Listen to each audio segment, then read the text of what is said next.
नमस्कार, नम्रतास किचनमध्ये आपलं स्वागत आहे. तर आज आपण गॅस न पेटवता फक्त 5 ते 6 काजूनी खूपच छान टेस्टी आणि महाग अशी मिठाई बनवणार आहोत. चला तर मग बनवायला सुरुवात करूया. तर ह्यासाठी इथे मी मिक्सचर जार घेतलेला आहे आणि ह्याच्यात अर्धा कप आपल्याला साखर घ्यायची आहे. तुम्ही कुठलंही भांडं घेऊ शकता मापासाठी.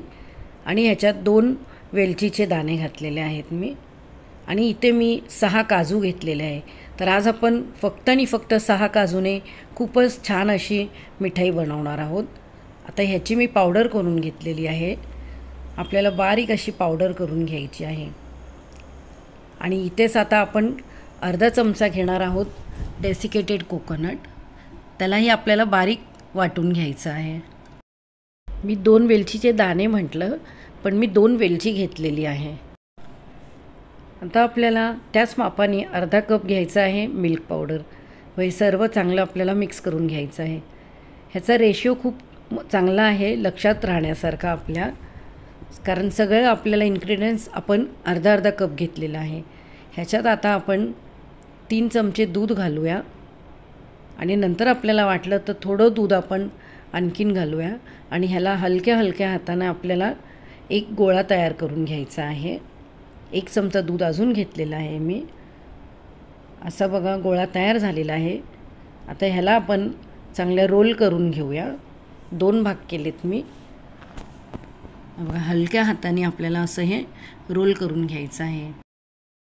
तर आज मी रोल मिठाई बनवत आहे. बाजारात भेटते ना जशी काजू रोल किंवा मावा रोल, तसं तुम्हाला हवं तर तुम्ही ह्यातला कुठलाही शेप देऊ शकता. तुम्ही ह्याचे पेढे करू शकता, लाडू करू शकता. हे बघा मी रोल बनवून घेतले. तर हे बघा सर्व रोल मी करून घेतलेत. ह्याला आता आपण 1 तासासाठी पंख्याखाली ठेवूया. जर फ्रीजमध्ये ठेवायचं असेल तर तुम्ही ह्याला एअरटाईट डब्यात बंद करून ठेवा. 1 तासानंतर मी हे काढलेत बघा, छान असे कडक झालेले आहेत.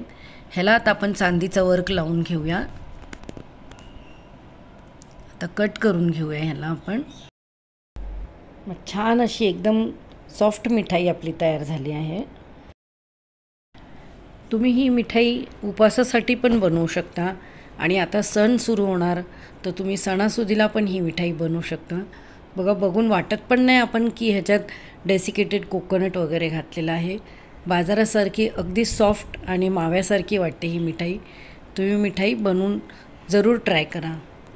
आपली मस्त अशी बघा मिठाई तयार झालेली आहे. तुम्हाला ही रेसिपी आवडली तर आपला चॅनल नम्रतास किचन ह्याला लाईक शेअर सबस्क्राईब करा.